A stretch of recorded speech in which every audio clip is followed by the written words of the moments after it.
8 त्रिग्राम आरेख चीन के प्राचीन इतिहास में चला आ रहा है और इसकी उत्पत्ति बहुत पहले हुई थी। इसे कैसे बनाया गया और इसका उद्देश्य क्या था, यह आज भी एक रहस्य बना हुआ है। इसका उपयोग तारों की परिक्रमा गति को सिद्ध करने और गणना करने के लिए किया गया था। यहाँ तक कि कंप्यूटर बाइनरी सिस्टम का निर्माण भी इसी से जुड़ा हुआ था। इसे बेहद रहस्यमय कहा जा सकता है। आज तक प्राचीन ताइची 8 त्रिग्राम आरेख में निहित गहन अर्थ को अभी भी समझा नहीं जा सका है, लेकिन लोगों ने कई साहसिक अनुमान और अटकलें लगाई हैं। कुछ लोगों ने एक बार कहा था कि यह अज्ञात संभावना का प्रतिनिधित्व करता है और इसका उपयोग भविष्य में सभी प्रकार की संभावनाओं का अनुमान लगाने और गणना करने के लिए किया जा सकता है। बेशक भविष्य की संभावितता की मोटे तौर पर गणना करने के लिए यह एक सटीक अनुमान होना चाहिए। अन्यथा अगर गणना में कोई गलती हुई तो पूरा खेल ही खत्म हो जाएगा। कुछ लोगों ने यह भी कहा कि इसमें ब्रह्मांड के सार को सबसे संक्षिप्त तरीके से दर्शाया गया है तथा इसका प्रत्येक प्रतीक सबसे मौलिक चीज है। कुछ लोगों ने तो साहपूर्वक ये परिकल्पना भी प्रस्तुत की कि ताइची 8 त्रिग्राम आरेख समय और स्थान से संबंधित था। 8 त्रिग्राम आरेख के 8 प्रतीक तारों वाले आकाश के निर्देशांक थे और विभिन्न संयोजन विभिन्न तारा क्षेत्रों का प्रतिनिधित्व करते थे। इस परिकल्पना के अनुसार ब्रह्मांड में किसी भी तारे के निर्देशांक निर्धारित किए जा सकते हैं और ताइची 8 त्रिग्राम आरेख स्टाररी गेट के समतुल्य था, जिसे एक वर्महोल से जोड़ा जा सकता था। इस अनुमान के अनुसार ताइची 8 त्रिग्राम आरेख एक स्थिर संरचना थी। यदि पर्याप्त ऊर्जा प्रदान की जा सकती है तो एक निश्चित तारों वाले आकाश के निर्देशांक निर्धारित किए जा सकते हैं और जटिल और सटीक गणनाओं के बाद तारों का द्वार खोला जा सकता है। हालांकि ये जटिलता अकल्पनीय थी। इसमें एक अजीब गठन शामिल था और इस तथाकथित गठन को पहचाना नहीं गया था। ये भी निगमन और परिकल्पना के स्तर पर था। ये संरचना अंतरिक्ष से संबंधित थी और इसे जीतना अभी भी बहुत दूर की बात थी। यह अत्यंत रहस्यमय और जटिल थी। कोई कल्पना कर सकता है कि स्टाररी गेट ताइची 8 त्रिग्राम आरेख का निर्माण करना कितना मुश्किल था। ये कहा जा सकता है कि इसे बहुत लंबे समय में हासिल करना असंभव होगा। इस समय ये फैन और अन्य लोग ताइची 8 त्रिग्राम आरेख की निर्माण प्रक्रिया को फिर से देखने के लिए भाग्यशाली थे। अगर वे लोग जो कई सालों से स्टाररी गेट का अनुमान लगा रहे थे और उस पर शोध कर रहे थे, वे इसे देखेंगे तो वे निश्चित रूप से पागल हो जाएंगे, क्योंकि यह एक महान गवाही थी। दुर्भाग्य से ये फैन और अन्य लोगों के मन में ऐसा कोई विचार नहीं था। अब उन्हें अस्तित्व के संकट का प्रबल एहसास था और वे बस जल्द से जल्द भागना चाहते थे, क्योंकि मौत की छाया हमेशा उन पर छाई रहती थी। 1000 मीटर दूर स्थित ग्रेट टेम्पेस्ट मंदिर के खंडहर कुछ समय के लिए शांत हो गए थे। हालांकि भयावह आभा अभी भी उनकी ओर बढ़ रही थी। इसके अलावा लालटेन जैसी रक्त लाल आंखों की जोड़ी बिना पलक झपकाए उन्हें घूर रही थी। यह अंधेरे में विशेष रूप से भयानक था, जिससे लोगों के दिल कांप उठते थे। आकाश में 8 त्रिग्राम आरेख पहले ही आकार ले चुका था। इसमें धातु का घनत्व और बनावट थी, जैसे कि इसे परिष्कृत सोने के सार से गढ़ा गया हो। उसके चारों ओर अंतरिक्ष विकृत था और प्रकाश धुंधला था। कियान, कुन, जुन, दुई, जेन, चेन, ली और कान के अनुरूप 8 त्रिग्राम एक के बाद एक प्रकाश उत्सर्जित कर रहे थे। ये रहस्यमय और प्राचीन कोडों का एक सेट टिमटिमा रहा था। 8 भविष्य सूचक चिन्ह पहले ही सैकड़ों और हजारों बार चमक चुके थे, जटिल व्यवस्था और संयोजन कर रहे थे, लेकिन वे अभी भी एक ही समय में प्रकाशित नहीं हो पा रहे थे। अंत में वे वास्तव में धीरे धीरे मंद हो गए। विशाल ताइची आरेख कांप रहा था, ढहने के संकेत दिखा रहा था। ये कैसे हो सकता है? बहुत से लोग डर गए थे। अगर वे प्राचीन तारों वाले आकाश का रास्ता नहीं खोल पाए तो इसका मतलब उनकी मौत होगी। पंचरंगी वेदी को ढकने वाला प्रकाश पर्दा इतना मंद था कि उसमें लगभग कोई प्रकाश नहीं था। केवल एक फीकी बहुरंगी रोशनी आकाश में 8 त्रिग्राम आरेख की ओर प्रवाहित हो रही थी। ये दृश्य देखकर सभी को पता चल गया कि ऐसा क्यों है। 8 त्रिग्राम आरेख का निर्माण करने या तारों वाले आकाश के द्वार को खोलने के लिए रहस्यमय ऊर्जा की पर्याप्त और स्थिर आपूर्ति की आवश्यकता होती है। हालांकि हमारे पास अभी पर्याप्त ऊर्जा नहीं है। हमें क्या करना चाहिए? क्या हम सचमुच यहीं मर जाएंगे? मगरमच्छ का पूर्वज बहुत दूर था और छोटे मगरमच्छ पास ही थे। एक विशाल मौत का जाल पहले ही सबकी ओर फैल चुका था। टकराना। 10 से अधिक छोटे मगरमच्छ पहले ही प्रकाश पर्दे में घुस गए थे और सभी पर हमला करना शुरू कर दिया था। धूप बत्ती, वज्र, तांबे की घंटी, मछली का ड्रम और देवताओं के अन्य अवशेष सभी चमकदार रोशनी से चमक रहे थे, दिव्य मगरमच्छों के हमलों का विरोध कर रहे थे। हालांकि मगरमच्छों की शक्ति इतनी प्रबल थी कि हर कोई पीछे हटने के अलावा कुछ नहीं कर सका। Crack crack crack. पंचरंगी वेदी के बाहर जमीन पर तराजू लगे हुए थे। हजारों दिव्य मगरमच्छ लगातार प्रकाश के पर्दे पर हमला कर रहे थे और भी चटकने की आवाजें सुनाई दे रही थी। कुछ ही पलों में 100 से ज्यादा छोटे मगरमच्छ सफलतापूर्वक टूटकर अंदर घुस गए थे। ये दिखने में छोटे लेकिन बेहद क्रूर प्रजातियां बेहद डरावनी थी। वे आसमान में उड़ सकते थे और जमीन में बिल बना सकते थे। इनमें से हर एक दिव्य मगरमच्छ एक तेज तलवार की तरह था, जिसमें बेहद शक्तिशाली भेदक शक्ति थी। हम इस तरह नहीं चल सकते। अगर हम इसी तरह निष्क्रिय होकर बचाव करते रहेंगे तो देर सवेर हम यहीं मर जाएंगे। पैंगबो चिल्लाया।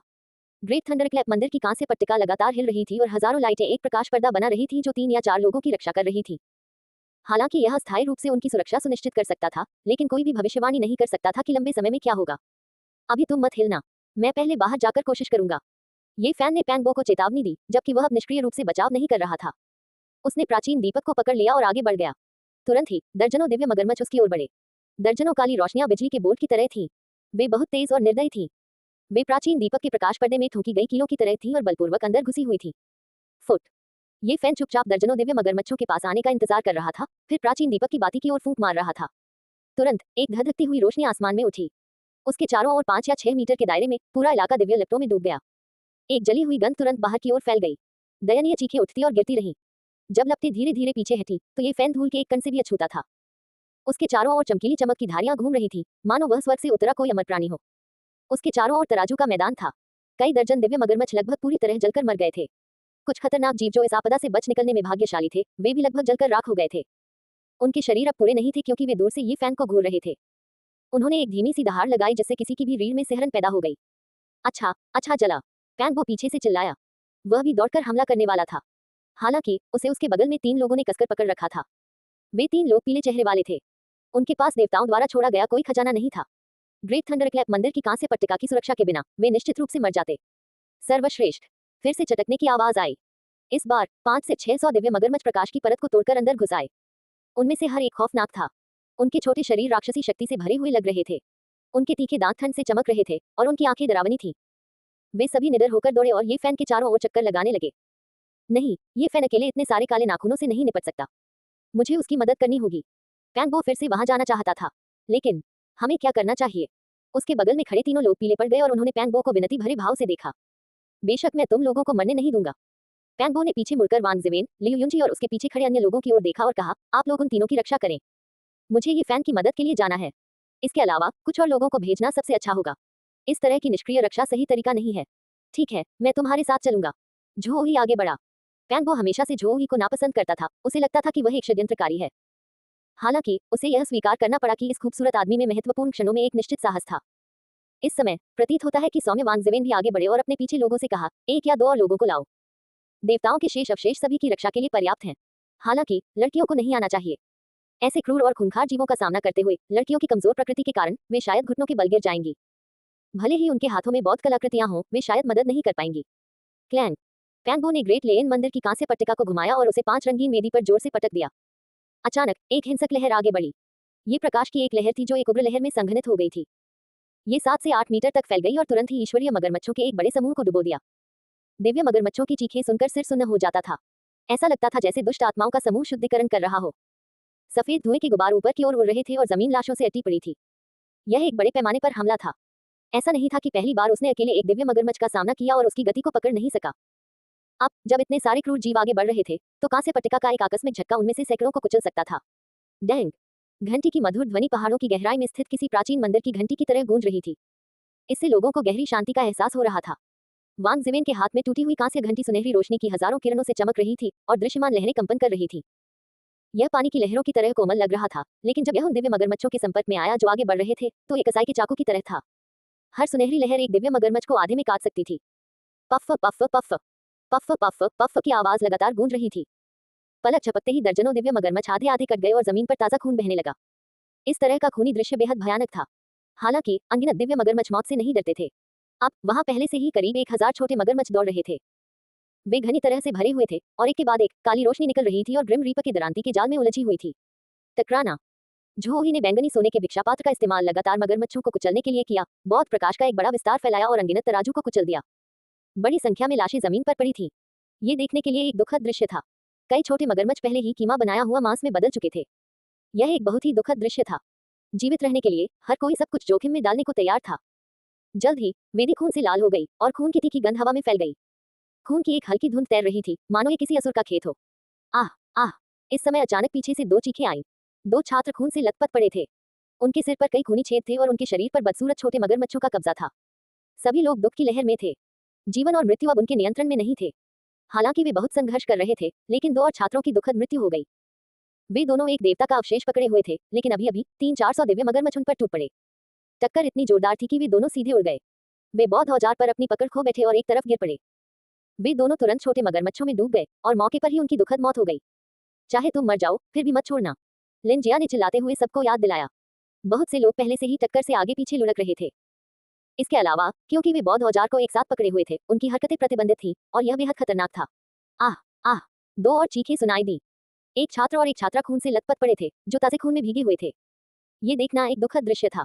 उनकी आंखें खुली हुई थीं और वे अपनी शिकायतों के साथ मर गए। पीछे के लोग जल्दी से एक साथ इकट्ठे हुए और एक साथ बचाव करते हुए हमला करना शुरू कर दिया। उन्होंने एक देवता का अवशेष पकड़ लिया और दिव्य मगरमच्छों को काट डाला।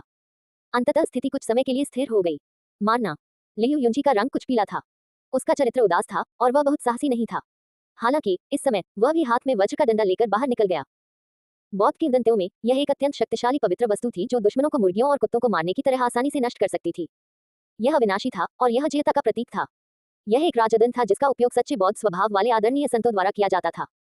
बिजली हवा में नाच रही थी और चमकदार रोशनी टिमटिमा रही थी। लियू यूनिजी के चारों ओर दिव्य चमक चमक रही थी। वज्र का डंडा इस तरह से बह रहा था मानो वह हजारों सैनिकों को बहा ले जा रहा हो।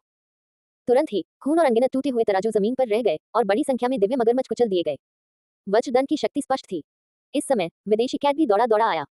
उसके मुंह से लगातार चीख निकल रही थी। हाथ में एक टूटी हुई लकड़ी की मछली थी और वह उसे बेतरतीब ढंग से पीट रहा था। भगवान दयालु है। हालांकि वह इस तरह चिल्ला रहा था, लेकिन उसके हाथ लापरवाह नहीं थे। टूटी हुई लकड़ी की मछली ऐसी लग रही थी जैसे वह कभी भी टूटकर गिर जाएगी, लेकिन उसमें एक रहस्यमयी शक्ति थी। इस पर 3 बोधिसत्व उत्कीर्ण थे। इस समय वे सभी प्रकाश और छाया में प्रकट हुए थे। वे विदेशी कैद के चारों ओर प्रकट हुए और आसपास के दिव्य मगरमच्छों को बहा ले गए। हे प्रभु, क्या ये वही फरिश्ते हैं जिन्हें आपने भेजा था? नरक से आए इन शैतानों को जल्दी से मार डालो। इस अत्यंत तनावपूर्ण क्षण में विदेशी व्यक्ति अचानक धारा प्रवाह चीनी भाषा बोलने लगा और लगातार चिल्लाने लगा। पीले बालों वाले शैतान, जो तुम पकड़े हुए हो वह बुद्ध की वस्तु है। बकवास मत करो। जीवन और मृत्यु के इस क्षण में पैंगो वास्तव में उससे खुश था। कुछ देर चिल्लाने के बाद कैट ने कहा, ईश्वर ने कहा है कि सभी जीव समान हैं। मेरे भगवान दयालु हैं और बोधिसत्व देवदूत हैं। बकवास, सभी जीव समान हैं। मेरे बुद्ध दयालु हैं। बुद्ध ने यही कहा था, ठीक है। दोनों के बीच बातचीत से वेदी पर भी एक अलग माहौल बन गया, जो मृत्यु की आभा से भर गया। वेदी पर मौजूद खून खून की रोशनी के धब्बों में बदल गया, प्रकाश के पर्दे को तोड़कर आसमान की ओर तैरने लगा। वे पहले से ही अस्थिर ताइची 8 आरेखों की ओर एकत्र हुए, जिससे विघटित हो रहा तारों वाला द्वार फिर से चमक के साथ झिलमिला उठा। जाहिर है, हर किसी ने इस स्थिति को नोटिस किया था और उनके चेहरे पर तुरंत उत्साह दिखाई दिया। मार डालो, जितना ज्यादा मारोगे उतना अच्छा होगा। इस तरह का दिव्य मगरमच्छ एक महान दानव का वंशज है। संक्षेप में, इसके शरीर में दिव्य रक्त बह रहा है, दिव्य शक्ति को संघनित कर रहा है और वेदी के माध्यम से इसे ताइची 8 आरेखों के लिए आवश्यक रहस्यमय ऊर्जा में परिवर्तित किया जा सकता है। ये सही है, ये 5 रंगों वाला पत्थर की वेदी मूल रूप से एक वेदी है। सुदूर अतीत में इसमें रक्त बलिदान की स्थिति पर विचार किया गया होगा। आकाश में ताइची 8 आरेख स्पष्ट और चमकीले हो गए, जैसे कि इसे धातु से ढाला गया हो।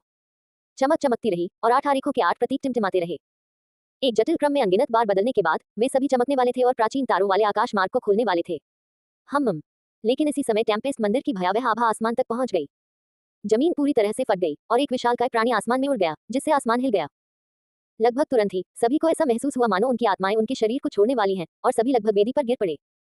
दूर से लालटेन की तरह दिखने वाली 2 विशाल आंखें मेरे पास आ रही थी और वे मेरे पास आ रही थी। यह मगरमच्छ का पूर्वज है जिसे बुद्ध ने टेम्पेस्ट मंदिर के नीचे दबा दिया था। अब जब ये बच निकला है तो इस दुनिया में कौन इसे दबा सकता है?